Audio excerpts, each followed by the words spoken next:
Met a stranger at work who turned out to be my biological dad, and now my mom's betrayal has left me feeling lost. My dad died when I was 8 years old. Well, the man I thought was my dad did. My mom dated other men, but she's never remarried or had a serious live-in boyfriend since, so I've basically been without a dad since I was 8. But earlier today this man came into my work. I work at a movie theater in the concession stand BTW, so this man came in and kept letting people go ahead of him in line until I was done helping the customer I was with. I didn't think anything at first, but this guy was kinda nervous but trying to talk to me. He asked what I recommended to eat and asked what kind of movies I liked. He seemed friendly but shy, and I was just being polite and making conversation like we're supposed to do with customers. Anyway, he paid and left, and I didn't see him when his movie finished cause it was busy. Or maybe he didn't even watch a movie.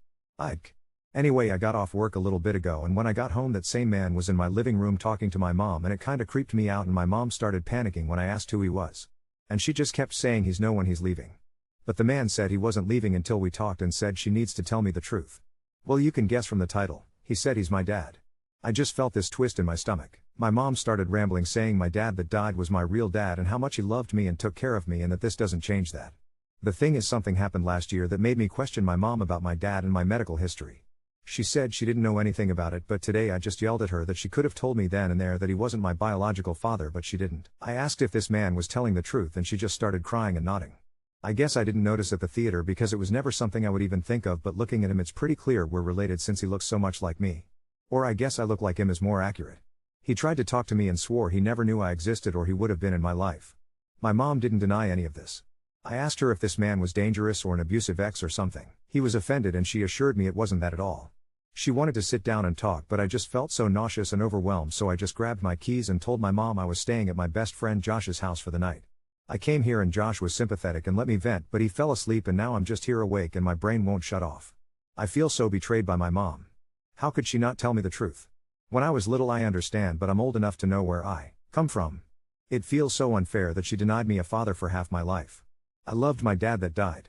And I still miss him, but I've wanted a father for so long. There's so much I've gone through where I feel like having a dad would have been so much better and easier. I love my mom and she's been incredible in raising me, but it's not the same as having a dad.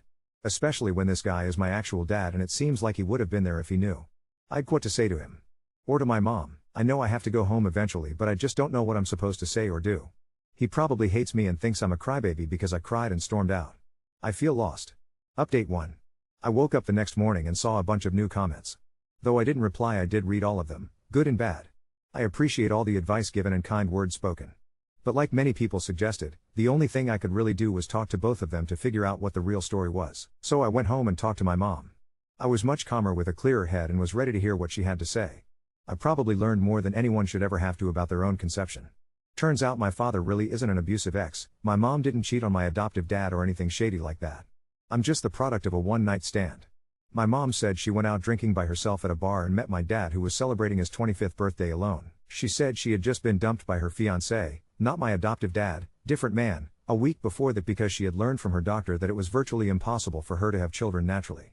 She said her and my dad used a condom and yet somehow she still got pregnant with me and I'm her miracle baby considering the circumstances. She went back to the hotel that he took her to after she found out she was pregnant, but they couldn't find any info on my dad ever staying there.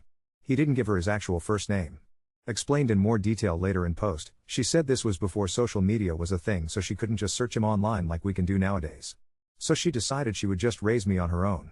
She also admitted she panicked when my bio dad showed up because to her he was literally just a guy she knew for one night 17 years ago.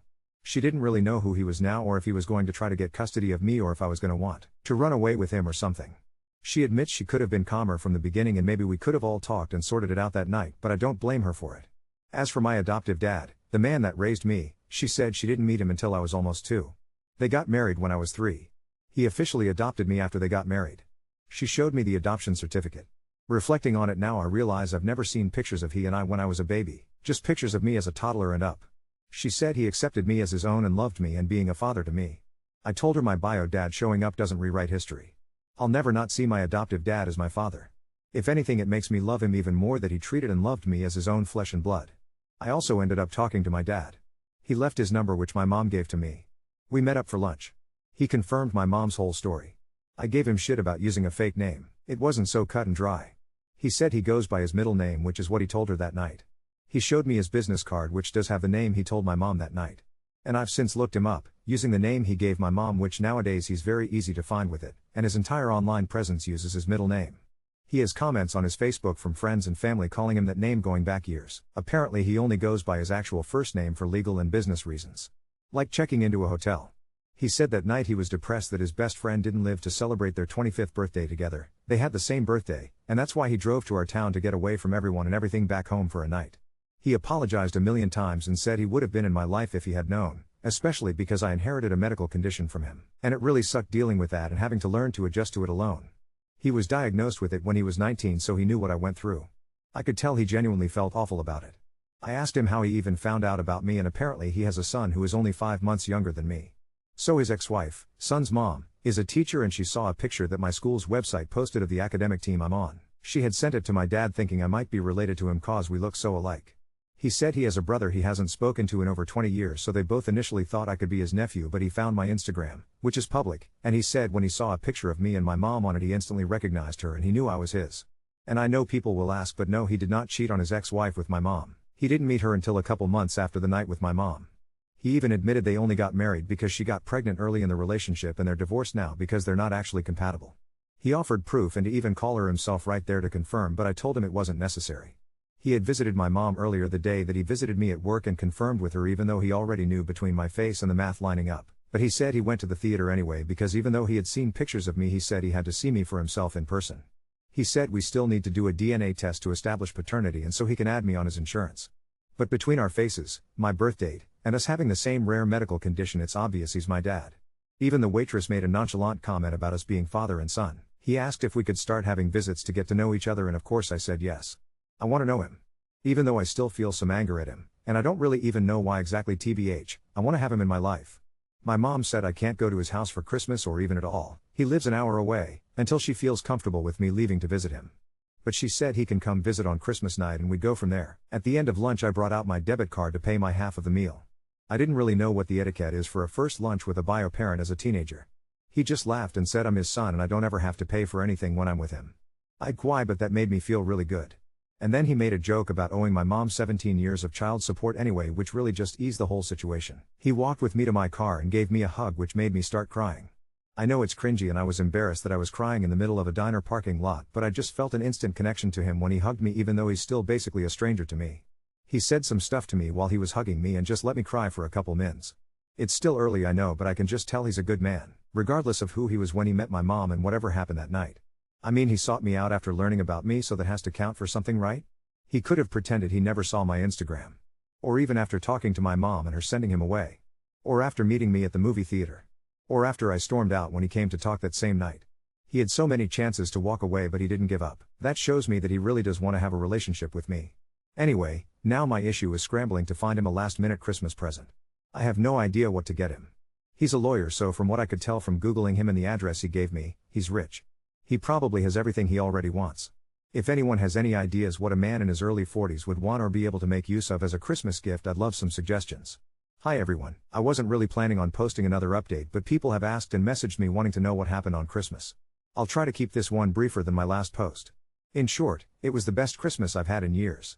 And I just want to thank this sub for the advice on the photo album gift. It was honestly the perfect gift. So my dad ended up FaceTiming me on Christmas morning while he was at his parents' house. He had told them about me the night before and they didn't want to wait to meet me, so we video chatted for a little bit. They seem like really nice people. They just kept complimenting me, my academic achievements, and saying how I look so much like my dad when he was my age. They want to meet me soon, but they live a few hours away, so it will take some time to set something up. I also very briefly talked to my half-brother on the same call. Our dad kind of put us on the spot. I think he was just excited for us to meet. We said hi and I said Merry Christmas and he said it back, and then he told our dad, I don't know what else you want me to say, before walking away. So yeah, not the introduction I was imagining. But he and I are set to meet in person on New Year's Eve, so I'm hoping that meeting goes a lot better. My dad showed up alone on Christmas night. Half-brother was at his mom's house for Christmas, and brought 2 huge boxes of Christmas gifts. He bought me a ton of clothes and shoes, practically a new wardrobe. And I can actually see myself wearing most of the stuff he bought. He also got me an iPad Pro and a gaming PC. He said he wanted to get me a PS5, but they're notoriously hard to get, so he's going to keep an eye out and grab me one as soon as he can. Honestly, I'm surprised he was able to get me as much as he did, considering we made the plan the week before Christmas. He also bought my mom a few things which I think really surprised her, but she was very grateful. I actually felt really bad that I only got him one gift in comparison, but thankfully he really liked it. I thought he didn't at first because he started crying looking at all the pictures of me and started apologizing again, saying he was sorry he was never there. But he did say he loved it and it was a very thoughtful gift. He especially loved that I made a page for our first Christmas photo and that I asked if we could fill out the rest of the album together. Also, I did include one page of pictures of me and my adoptive dad. I didn't want the album to be full of pictures of my adoptive dad so as not to seem insensitive, but I also wanted my bio dad to know he was an important part of my life. After that we just spent the night talking, setting up my new PC and watching It's a Wonderful Life, my favorite Christmas movie. Before I told him that it was my favorite, he said it was in his top 3 Christmas movies, but now it's his favorite too because we watched it together. It got really late so my mom let him stay in the guest room so he didn't have to drive back home. He lives an hour away, in the dark and rainy weather. He treated us to breakfast the next morning and invited us to stay at his house for New Year's Eve, which surprisingly my mom said we can go. One final note, a few comments told me that my adoptive dad was and will always be my dad too, and I agree 100%. A couple days ago I went to the cemetery to visit his grave and talk to him. This is the first time I've ever gone there alone. Truthfully, I don't know if I really believe in heaven or the afterlife. But on the off chance that he is out there somewhere watching over us, I wanted him to know that no matter how close I may get with bio dad, he will never replace my adoptive dad in my heart. So that's about it. I'm meeting my half-brother in person in a couple days. And hopefully my paternal grandparents soon after. Also, we're getting the paternity test done on Monday, but that really is just a formality, mostly for insurance purposes, at this point. Thank you again for all the advice on both my previous posts. I hope you all had a great Christmas and have a happy New Year. Smile. Just want to preface this by saying that the majority of this was written on New Year's Day, so sorry if I come off as a jerk. I was just really upset that day. I didn't post it until now because I went back and forth on whether or not it would even matter. I didn't post it on the advice subreddit because I just don't see a point in asking for advice considering how the night went. I don't know if anyone will even see this. I was told to post this on my own profile and I think I've done it correctly. With that being said, New Year's Eve sucked. I thought I was prepared to meet my half-brother. A lot of people told me to go in with low expectations, be patient, don't expect him to warm up to me right away. And I was ready for that. I was ready for him to maybe be too shy to talk, or be uninterested and avoid me, or just be on his guard and keep interaction to a minimum. I was ready for so many unfortunate but understandable scenarios. What I was not ready for was for him to hate me before I even walked through the door. Me, my mom, and my best friend Josh, 17M, got to their house around 8 at night. My dad was happy to see us. Then he introduced us to my half-brother Ryan, 16M. The first thing Ryan said to me was, "You're shorter in person," which I don't even know if he'd seen very many pictures of me, but I'm 5 feet 11 inches so I'm not exactly short, and he and I were about eye level, so it was kind of a weird thing to say. But I work in customer service so I'm used to letting snide comments roll off my back. I just laughed it off and made a comment about how I'm hoping to gain a few more inches of height before I stop growing. Dad gave us the house tour and his house is insane. I knew he was well off and I'm not sure if this is considered a rich house by most people's standards, but he has 5 bedrooms and 3 bathrooms. There's a whole office that looks more like a mini library and Ryan has a huge game room. It blew my mind. He even offered me my choice of the 3 guest rooms to be my own room for when I visit. Ryan rolled his eyes and let out a not at all subtle huff. Me and Josh gave each other a WTF look cause it was honestly unnecessary. The night went on and we were all talking in the living room. Ryan just sat on an armchair looking pissed off the whole time. Our dad was trying to get a conversation going between Ryan and I with multiple different topics, and I was trying to engage in a conversation with Ryan, but he limited most of his answers to yes, no, and I don't know. He was nicer to my mom, though still not enthused, when she asked him things, which I at least appreciate that, because if he would have been rude to her I know I wouldn't have been able to hold myself back from saying something. At one point my dad told Ryan to help Josh bring over a few food platters from the kitchen. My mom took the opportunity to ask my dad if he had even asked Ryan how he felt about us coming over. My dad said he did ask Ryan twice and both times Ryan said it was fine. He was clearly embarrassed about how Ryan was acting, but he said it's probably just weird for him and he'll talk to him and that Ryan just needs more time. I asked Ryan if we could play some games in his game room cause it really is a cool looking room. He made an excuse about not wanting to mess up his save files on his games. I was just thinking you can obviously make separate save files and delete them afterwards, but again for whatever reason I just made an excuse for him, saying I understood. But our dad told him to show us the room, so we went to the game room while my mom and dad hung out in the living room, which is adjacent. Ryan booted up one of his games and was playing single player. He didn't offer to let us join, and at this point in the night Josh and I didn't even bother asking cause it was obvious he would make an excuse to not let us play. I did ask him what game he was playing and what it was about because it did look like a fun game. He told me it's hard to explain and it would probably be easier to just Google it. Josh just let out this stifled laughter which just made me laugh too because it was honestly ridiculous. Ryan was being rude at every opportunity without fail.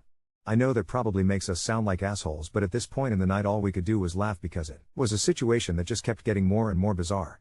I think we were both just sitting there wondering if this guy was serious. He asked what was so funny and I just lied and said we remembered something funny that happened at school a few weeks ago. Thankfully he didn't ask for specifics. Although I'm pretty sure even if he did believe me he didn't care enough to ask anything about my life. Josh and I went back to the living room and I asked my dad if it was cool if we checked out my room again. He said of course but asked about Ryan. I had to awkwardly tell him I think we needed a little bit of space at the moment, which he understood. So Josh and I went to the room and just hung out there ourselves until about 11:30 when my mom and dad called all of us to the living room. They must have strategized while we were all away because they sat us down and tried to get us to talk and address the situation. Ryan just kind of shut down and wouldn't really answer anything. He just looked annoyed. Our dad asked him if there was anything we could do to make things more comfortable for him and Ryan just straight up said us, me, my mom, and Josh, leaving would help. Our dad said that obviously that wasn't going to happen considering how late it was and the entire point was to celebrate New Year's together. So Ryan said fine if we wouldn't leave then he would and he walked out the front door. It was about 10 minutes to midnight at that point. So our dad follows him out to stop him. And they got into a huge argument on the front porch. It was so incredibly awkward. I can't even begin to properly describe it. My mom was frantically looking for the TV remote to turn the volume up to drown out the sound. I couldn't hear everything they were saying but I heard bits and pieces. My dad was upset saying he asked Ryan if it was okay if we came over and he said it was fine twice. Ryan shouted that he changed his mind. Dad said that's okay but we were already here and the least he can do is be cordial and try to make the best of it. At one point Ryan shouted that we're not family and I'm not his brother. Which I admit that really stung. It's weird because I had already decided hours before that I didn't like him but for some reason it still hurt hearing him say that. Ryan said we haven't even taken the test yet, which is fair, we haven't yet but it is planned for Monday, and Dad was already just inviting me to their holiday celebrations. I think Ryan is the only one who thinks, or maybe just hopes, that the test is going to be negative. My mom finally got the TV on full blast. The three of us kind of awkwardly counted down the last 5 seconds and quietly wished each other a happy new year. I was trying to keep it together but it all kind of sunk in that my idea of what the night would be just fell apart. The whole reason we were there was to ring in the new year with my dad and half-brother. But neither of them were even there. I wish I would have just stayed home. About 5 minutes after midnight Ryan came back inside. Didn't say a word. He just quickly walked upstairs to his room. My dad came up to us and apologized profusely and said he thinks Ryan needs more time to come around. He did hug me for the longest time apologizing again. I wanted to tell him that I hated Ryan. I wanted to say that he was rude and immature. That we are clearly two very different people because I would never in a million years be as disrespectful as he was to us to a guest in my mother's home. But I just felt so bad for my dad who must have been in such a difficult position. It was like when he was hugging me to comfort me, he needed support too. So instead I just said that I understood. He said he was grateful to me for being so patient. But the truth is I was angry. I wanted to go home. But thankfully everyone was pretty tired and we all called it a night. The next morning my dad made us all breakfast. Ryan was up in his room the whole time. My dad went to check on him but came back down saying he was still asleep. I'd give that's actually true or not. I wouldn't be surprised if Ryan was just refusing to come down and have breakfast with us. So breakfast was actually great. We all avoided talking about the night before and just had a nice conversation. Josh and my dad got along really well, which was awesome because Josh is my chosen brother. We've been through a lot together. After breakfast we left. Ryan never came down from his room and the truth is I was completely fine with that. My dad apologized again, he apologizes a lot, and said he'd see me on Monday after school to finally take the paternity test. On the ride back home my mom kind of broke the silence saying, Caleb, I'm not so sure about what the results of that test will be anymore because your brother's kind of an asshole. And me and Josh just started dying of laughter. It was even funnier because the whole ride over there she kept drilling it into my head to be nice and not expect him to like me right away. And Josh was saying he was so surprised I didn't punch him in the face at some point. I know that probably makes us seem awful but it felt so good to have people that love me have my back and agree that it wasn't just me being crazy or oversensitive.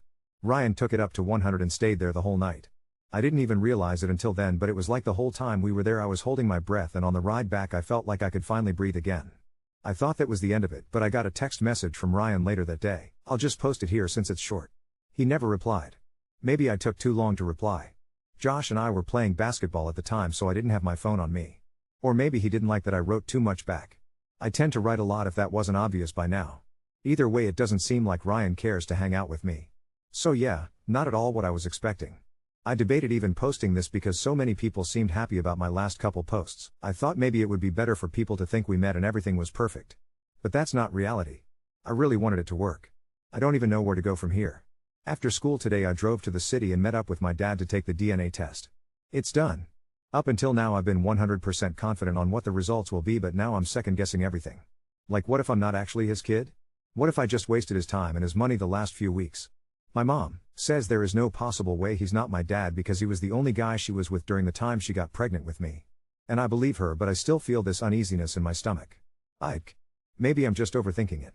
He paid extra for the rapid results, so we'll know for sure within 2 days. Maybe it doesn't even matter at this point. Ryan seems determined to not let me be a part of their family. I'm sorry that this wasn't a happy update. I really wanted it to be. My dad FaceTimed me from his car yesterday afternoon. He said he'd just gotten off work and he got the DNA results. My stomach was in knots because I couldn't really get a read on his face, but then he just smiled and said, "You're mine, kiddo." I just felt this huge wave of happiness and relief wash over me. I was so sure he was my dad until after we took the test and doubt and fear started creeping in. But now that it's been officially confirmed with a blood test, I'm so freaking happy. I have a dad again. After he told me, he actually showed up at the front door. He wasn't really at work when he FaceTimed me. He had gotten the results a few hours before and he wanted to celebrate in person, so when he called me he'd actually just been sitting outside my house in his car. Him and my mom planned the whole thing out. He brought a cake and a little balloon that said "It's a boy" on it, which was pretty hilarious. Ha ha ha. I was on cloud 9 all night. We called my grandparents to tell them and they were really happy for us too. My dad and I decided that we're gonna go visit them next weekend since I have a 3-day weekend. Kinda nervous about that, especially because I'll be so far away from home, but they seem really great and just as excited as I am to meet, so I'm hoping for the best.